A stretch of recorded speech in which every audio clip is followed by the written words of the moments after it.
Ang iba magkatino.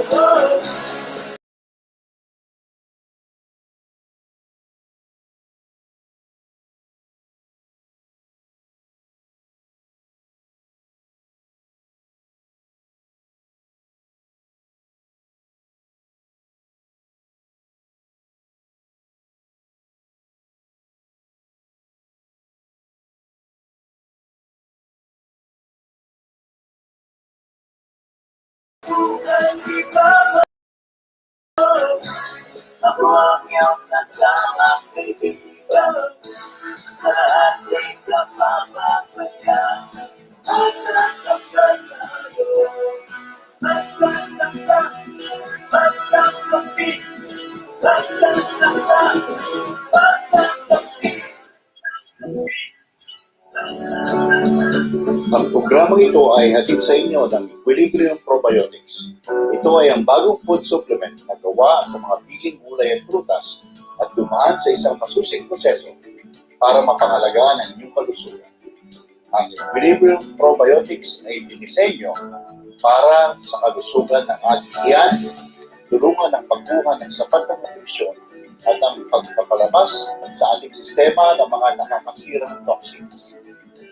Ang Equilibrium Probiotics ay may iba't ibang disenyo at sangkap base sa iyong pangangailangan, mula sa boost para sa mga bata, fortitude, gusto great, miracle food, periwinkle, at ang pinakabago, liver food. Ang Equilibrium Probiotics ay may pagmamalaki ng produktong gawa sa kanila. Ito ay mabibili sa Dashen, Geta Road, San Sebastian, Phase 3, Ginauganan, Tarlac City. At para sa mga malalayong lugar, mabibili din ang produkto ng Equilibrium Probiotics sa Lazada. Ito ay eksklusibong gawa ni Ginang Malu Reyes Nure. Ano pang hinihintay nyo, mga kasangga? Hala, bili na!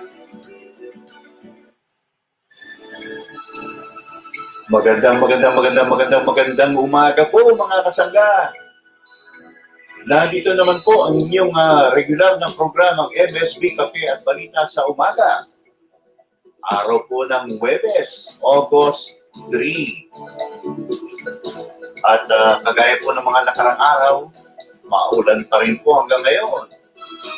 Kaya konting ingat po para po doon sa mga magtatrabaho ngayong araw na to. Gising-gising! At para doon sa mga retirado na at semi-retired na kagaya ko, chillax lang po muna tayo. Huwag po muna tayo maglalabas ng bahay. At syempre, iwas po na maulanan. Iwas po sa sakit. Ika nga nila, sa panahon ngayon, bawal magkasakit. Bago po natin simulan ang ating pagbabalita, samahan niyo po muna ako sa isang maikling panalangin.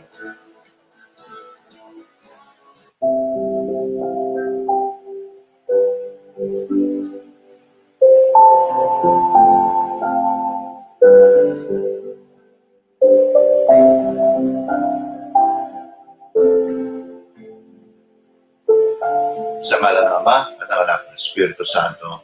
Amen. Mahal naming lumikha, maraming salamat sa bagong araw na ipinagkaloob niyo po sa amin. Sa mapayapang gabing lumipas at sa patuloy na pagbuhos ng iyong mga biyaya sa amin at sa aming bayan. Naway ipagkaloob mo pa sa amin ang lakas at tibay ng loob upang mapaglabanan ng kasamaan at manatili po kami sa paggawa ng mabuti sa kapwa at sa pagsunod sa inyong itinurong tamang landas. Lahat po ng gawain namin, inaalay namin sa iyong anak na si Jesus, naming Panginoon. Amen. Sa ngalan ng Ama, ng Anak, Espiritu Santo. Amen.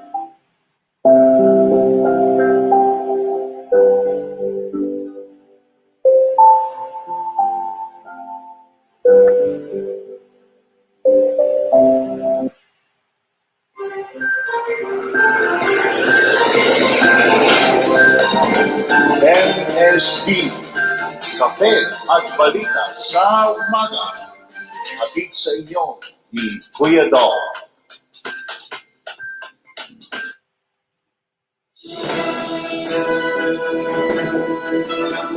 And here is a summary of our top stories for today, August 3, 2023.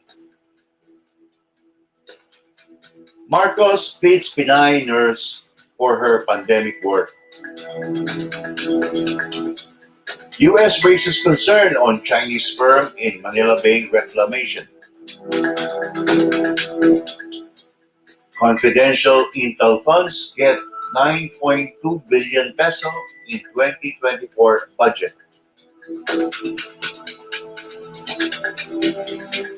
Trump indicted over efforts to overturn 2020 elections.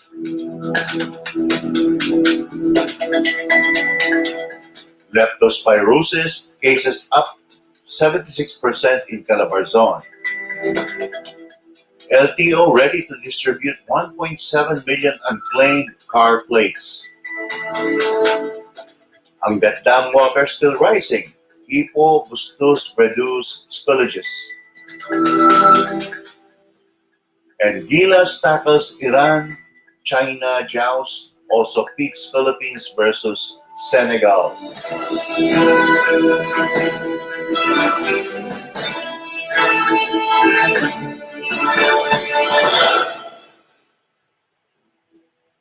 Starting off with our top story.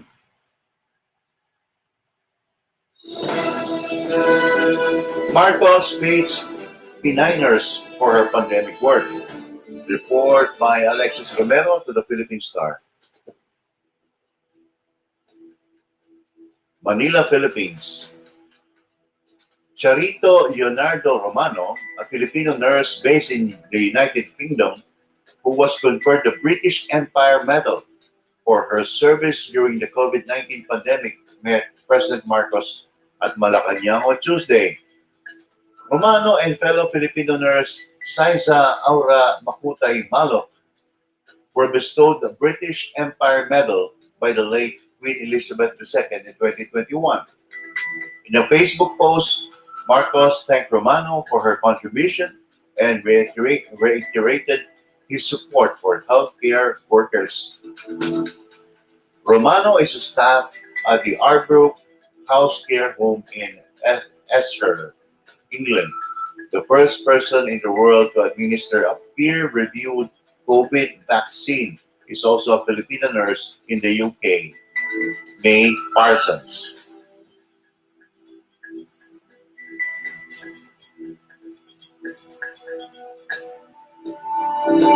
Moving on to the next top story.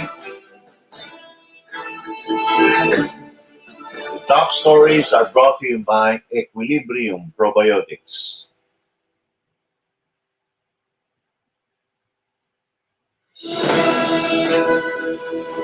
U.S. raises concern on Chinese firm in Manila Bay reclamation. Report by Tia Lee Brago to the Philippine Star. Manila, Philippines. The United States Embassy in Manila has raised with the Philippine government its concern over ongoing reclamation projects in Manila Bay and the project ties with the Chinese firm blacklisted for helping Beijing construct and militarize artificial islands in the South China Sea. U.S. Embassy spokesman Kanishka Gagumpadhay said yesterday the embassy is in regular discussions with the government regarding ongoing reclamation projects in Manila Bay. We have expressed concerns about the potential negative long-term and irreversible impacts to the environment, the resilience to natural hazards of Manila and nearby areas, and to commerce, Gangupadhay said in a statement. The embassy, he said, is concerned with the impact the project will have on the environment, as well as the involvement of China Communications Constructions Company, or CCCC. We are also concerned that the projects have ties to the China Communications Construction Company, which has been added to the U.S. Department of Commerce's entity list for its role in helping the Chinese military construct and militarize artificial islands in the South China Sea. Ganggopadhyay added. The company has also been cited by the World Bank and Asian Development Bank for engaging in fraudulent business practices. We continue to support high quality, sustainable, and transparent investments to benefit the Filipino people and will continue to engage with the appropriate authorities on this matter, he stressed.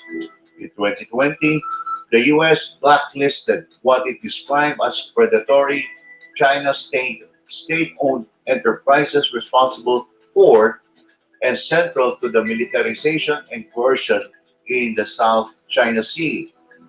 According to the U.S. Commerce Department announcement, the companies including CCCC have been targeted for their role in helping Chinese military construct and militarize the internationally condemned artificial islands in the South China Sea.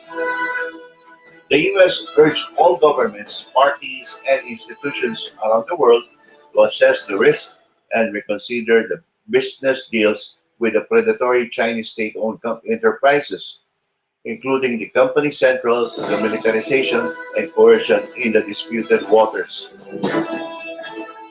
The State Department and Commerce Department said the blacklisting of Chinese companies and former State Secretary Michael Pompeo's announcement on the imposition of visa restrictions on Chinese individuals, including executives of state-owned enterprise responsible for Beijing's reclamation, construction, and militarization of disputed outposts and coercion of Southeast Asian claimants are in line with U.S. policy on Chinese maritime claims in the South China Sea. China welcomed former President Rodrigo Duterte's rejection on the U.S. call on governments worldwide to reconsider business deals with the blacklisted China state-owned enterprises. Beijing was pleased with Duterte's thumbing down of recommendations, even from his own officials, to terminate government contracts with Chinese companies.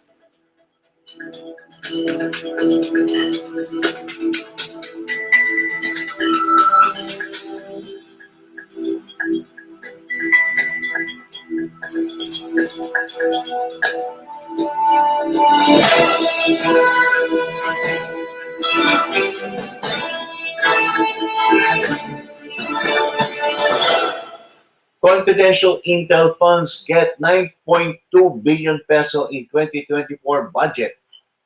Report by Janvic Mateo and Sheila Crisostomo to the Philippine Star.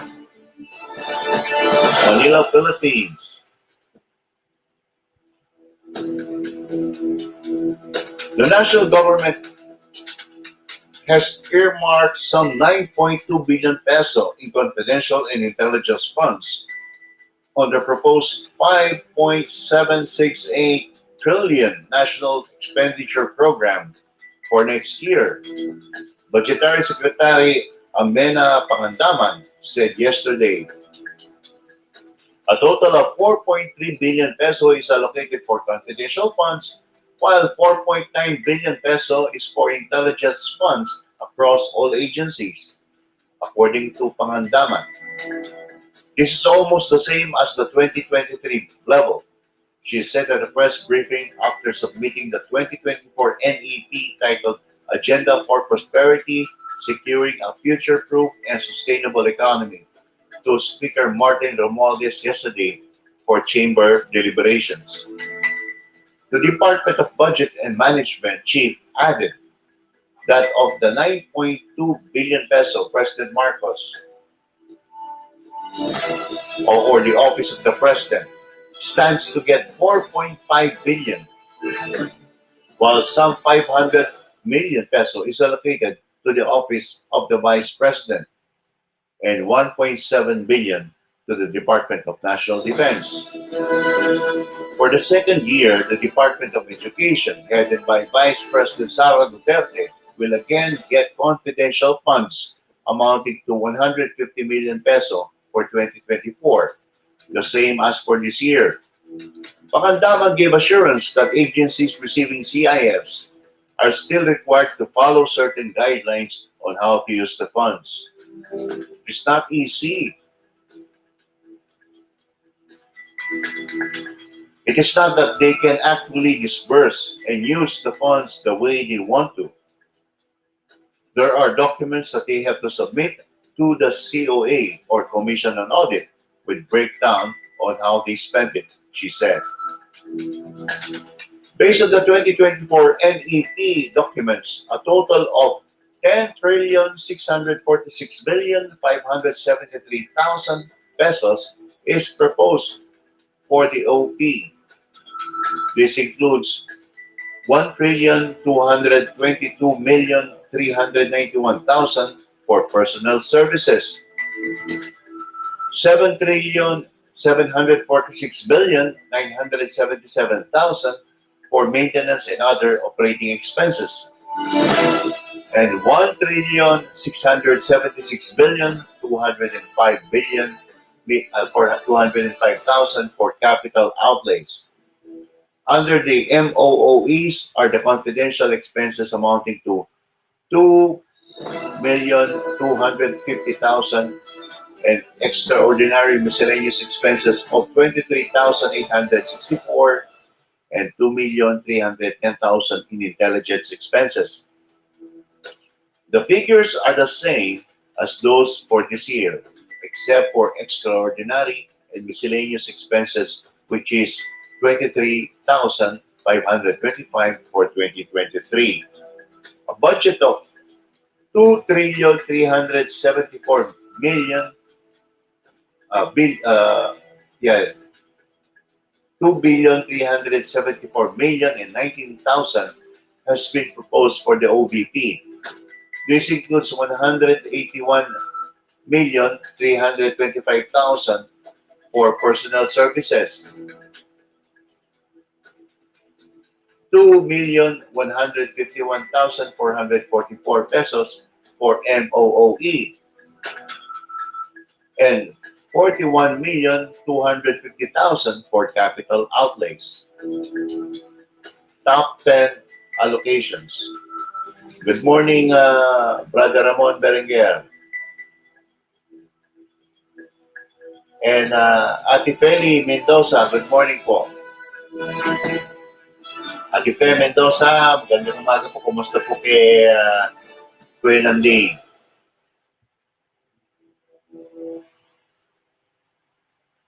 Top 10 allocations. As per practice and tradition, education, which covers the DepEd, Commission on Higher Education, and state universities and colleges, takes the lion's share of the budget pie, which includes automatic appropriations, with 924.7 billion, followed by the Department of Public Works and Highways, 822.2 billion, Department of Health, 306.1 billion, Department of Interior and Local Government, 259.5 billion, Department of National Defense, 232.2 billion, Department of Transportation, 214.3 billion, Department of Social Welfare and Development, 209.9 billion, Department of Agriculture, held in concurrent capacity by Marcos at 181.4 billion, Judiciary, 57.8 billion, Departments of Labor and Employment and Migrant Workers, 40.5 billion. Out of the 5.7 trillion budget, 37.9% will go to social services with a combined allocation of 2.183 trillion, with economic services second at about 29.6% or 1.7 trillion. 12% or 699.2 billion has been reserved for debt burden. 15.5% or 893.9 billion for general public services, while a small portion of 4.9% or 282.7 billion is earmarked for defense capabilities. Pangandaman said the government is also prepared for any contingency with the 9 billion El Nino buffer stocking program, while separate 1.3 trillion has been allocated for the Build Better More infrastructure projects that will physically interconnect public transport. At the same time, DBM chief explained that the Marcos administration aims to strengthen the purchasing power of Filipinos in light of recurring inflation, reduce the cost of transport and logistics, energy costs, as well as expand the access to quality and affordable health care. Asked how the House of Representatives will guard against lobbyists and insertions, Appropriations Committee Senior Vice Chair and Marikina 2nd District Rep. Stella Luz Kimbo said the chamber will be exercising transparency in going through the NEP. Kimbo added that the proceedings would be open to scrutiny as the media are always invited to cover them. The appropriations panel is headed by ako Bicol Party List Rep. Zaldico. Romualdez commended the DBM for submitting the government spending plan less than 10 days ahead of the 30-day requirement under the 1987 Constitution, which will give congressmen more time to evaluate the proposed budget. The House Appropriations Committee has scheduled the first 2024 budget hearing on August 10, and deliberations are expected to wrap up before Congress goes on recess on September 30. Amid these developments, Romualdez assured the public that every centavo of the national budget will be spent wisely and contribute to our goal of the fires reigniting the fires of our economic forges. 756.8 billion for DepEd. The Marcos administration has proposed a budget of 756.8 billion, which includes automatic appropriations for the DepEd, the second highest among national government agencies after DPWH. Based on the 2024 NEP submitted to Congress, the proposed budget for DepEd, while higher than this year's 676.1 billion, is lower than the DPWH's 822.2 billion. The DPWH had an approved budget of 893.1 billion this year. Bulk of the proposed budget for DepEd, 552.8 billion, will go to personal services or those used for salaries, wages, and other compensation.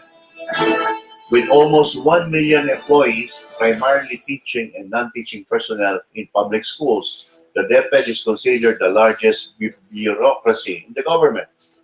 If approved without changes, the DepEd will receive 141.6 billion next year for MOOEs. Some 48 billion is allocated for capital outlay for those used to acquire or maintain assets, including new infrastructure and equipment. 146.7 billion for public health. Learning from lessons of the COVID-19 pandemic, the national government is allocating some 146.7 billion to ensure reliable and accessible quality public health and services for all, the DBM said yesterday. The government has refocused its health priorities in the proposed 2024 NEP, according to Pangandaman. In the NEP, the DOH's Health Facilities Enhancement Program will be provided with 22.98 billion for the construction, rehabilitation, and upgrading of health facilities, rural health units, polyclinics, as well as the purchase of medical equipment and transport vehicles. Pangandaman noted that the government would also continue to expand access to quality health services by subsidizing the health premiums of the vulnerable sector through the National Health Insurance Program with 101.51 billion peso. She added that some 1.31 million is earmarked for the medical assistance of indigent patients, while 22.26 million is set aside for financially incapacitated patients. To ensure the country's food security and food nutrition for Filipinos, some 101 billion has been set aside for the proposed national budget next year, which will continue to support programs that boost the local production of major agricultural commodities, according to Pangandaman. This includes the National Rice Program, which is given 30.9 billion. Higher investments will also be provided for agricultural support services such as irrigation with 31.18 billion and the construction and rehabilitation of fish ports across the country with 4.94 billion, the DBM chief said, with additional reports from Delon Porcalia.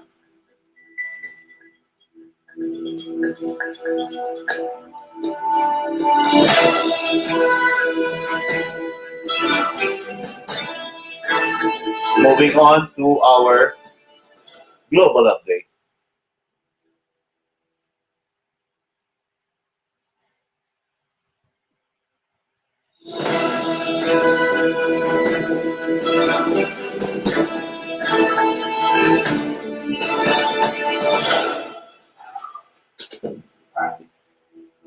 The global update is brought to you by The Shed.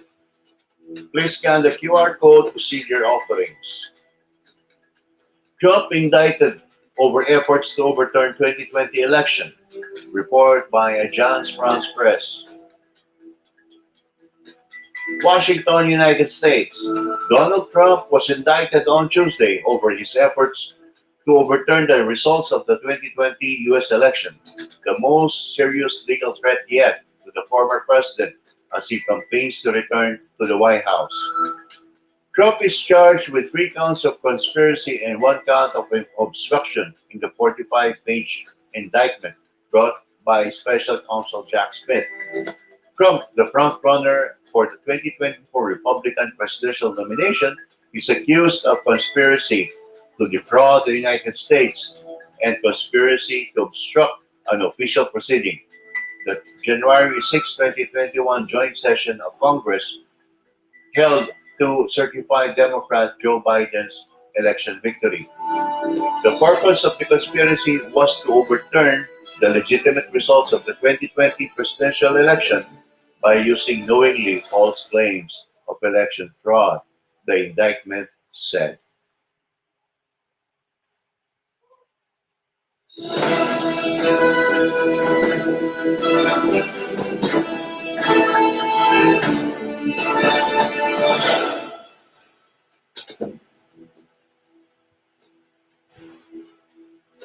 Leptospirosis cases up 76% in Calabarzon. Starting off with our regional update, report by Bayan J. Mallon to the Philippine Star. Manila, Philippines. A sharp increase in leptospirosis cases has been recorded in Calabarzon. The Regional Epidemiology and Surveillance Unit of the Department of Health logged 95 cases from January 1 to July 2029, according to DOH Regional Director Ariel Valencia. The cases were 76% higher compared to the 54 cases recorded during the same period last year. Valencia said Quezon posted the highest number of cases with 35, followed by Rizal with 22 and Laguna 16. Batangas recorded 13 cases, while in Cavite, cases dropped from 14 to 9. Valencia advised residents of Calabarzon to take the necessary precautions against leptospirosis and amid rains caused by recent typhoons and the southwest monsoon. He said leptospirosis is a life-threatening illness that can be transmitted through contact with urine or infected animals or contaminated water. Valencia advised the public to avoid wading, swimming, and playing in flood waters, and those with symptoms to immediately seek medical assistance. He said those who experience fever, headache, eye redness, or jaundice, vomiting, and diarrhea should be taken to hospitals. Valencia assured the public that there is sufficient supply of doxycycline or an antibiotic in health centers for those exposed to contaminated flood water. He said the DOH had readied 142,000 doxycycline capsules for distribution. Hi, good morning, Ate Cho. Thanks for joining me this morning.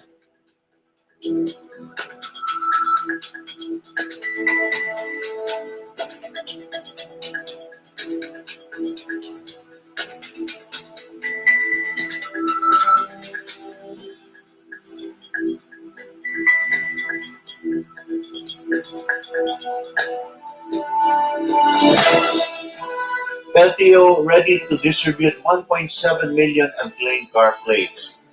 Report by Romina Cabrera to the Philippine Star.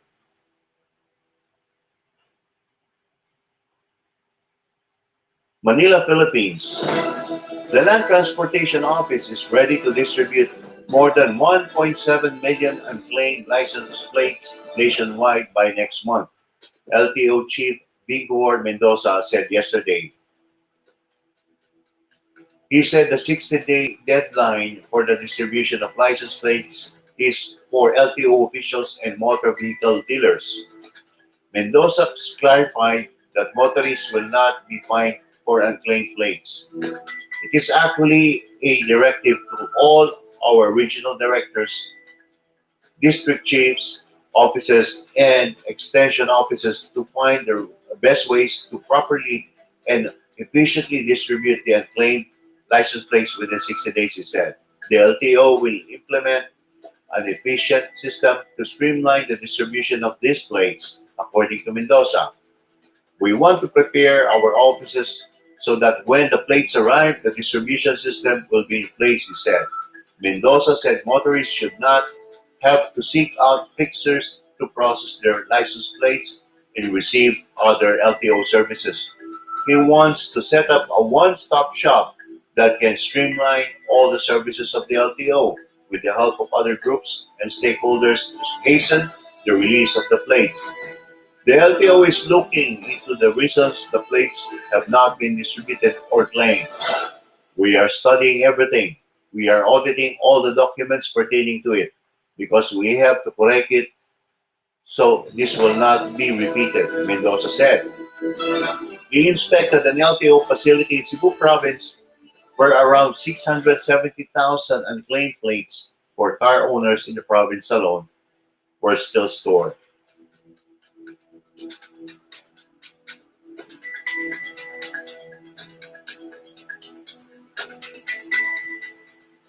Finally, in our regional update, Angat Dam water level still rising.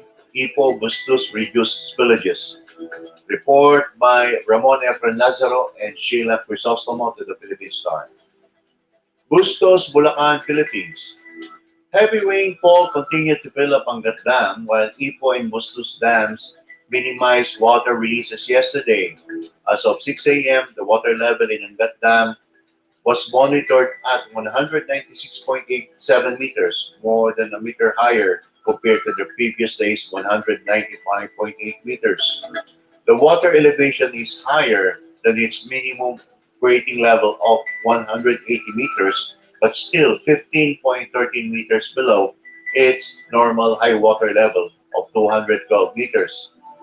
On the other hand, Ipo Dam's water level was at 101.7 meters yesterday as it reduced water releases. The water level in Bustos Dam was at 16.54 meters with only sluice gates 1 and 2, which were raised at 1 meter each, and discharging 54 cubic meters per second. On Tuesday, three sluice gates of Busos Dam were opened and discharging 80 cubic meters on its downstream river system. Bulacan Governor Daniel Fernando had blamed the sudden instead of gradual release of water from Bustos Dam, which was more than 700 cubic meters of water, for massive flooding in several areas in Bulacan. Bulacan has been placed under state of calamity after 172 barangays in 16 towns and 3 cities were hit by flooding. At a hearing in the Senate Blue Ribbon Committee, senators grilled officials of the National Irrigation Authority for not coordinating with concerned local government officials before releasing water from dams.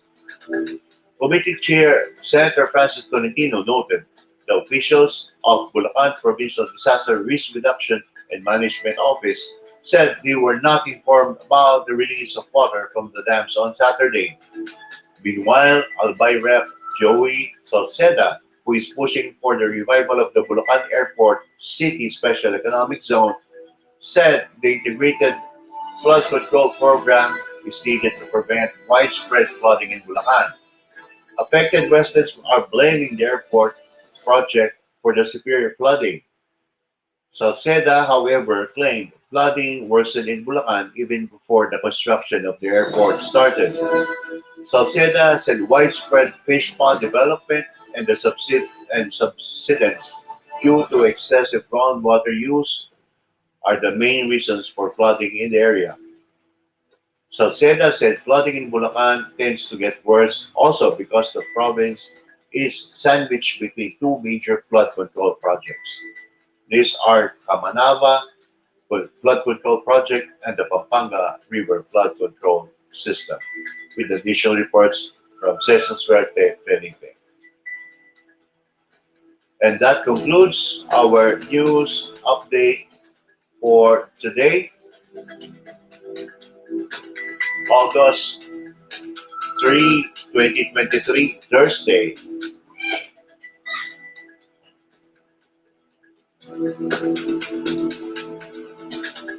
Again, here is a summary of our headlines.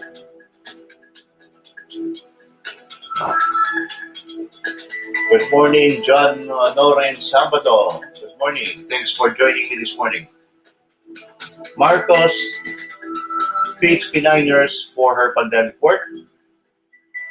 U.S. raises concern on Chinese firm in Manila Bay. Reclamation. Confidential Intel funds get 9.2 billion in 2024 budget. Trump indicted over efforts to overturn 2020 elections.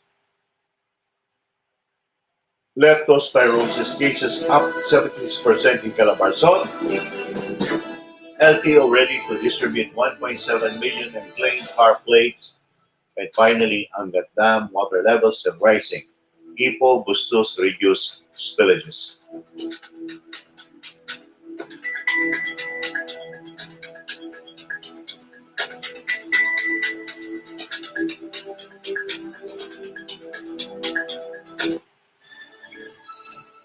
Maraming salamat po sa mga nag-join sa akin ngayong umaga. Really appreciate your taking time to listen to the news reading and be updated. At sana po masamahan niyo uli ako bukas sa ating programang MSB Kape at Balita sa Umaga. Ito po ang inyong Kuya Dong nagpapaalam sa inyo at nagsasabing God bless po, mag-iingat po ngayong araw na to. Patuloy pa rin po yung pag-ulan at alam naman po natin na mahirap yung bumiyahe, mahirap yung mag-commute pagka nag-uulan. So, magkano na lang po tayo, handa-handa na lang po at mag-ingat-ingat. Maraming salamat po and God bless everyone.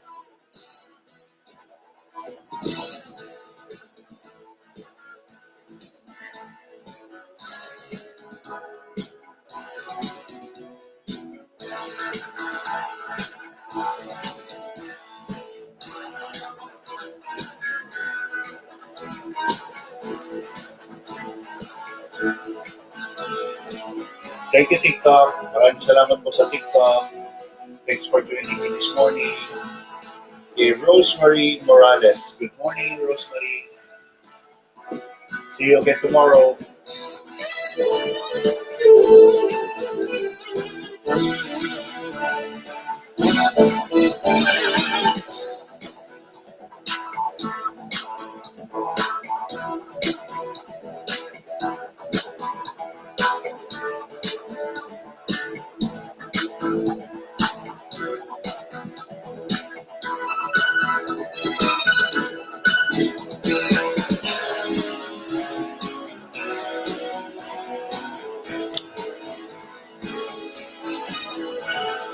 Thank you.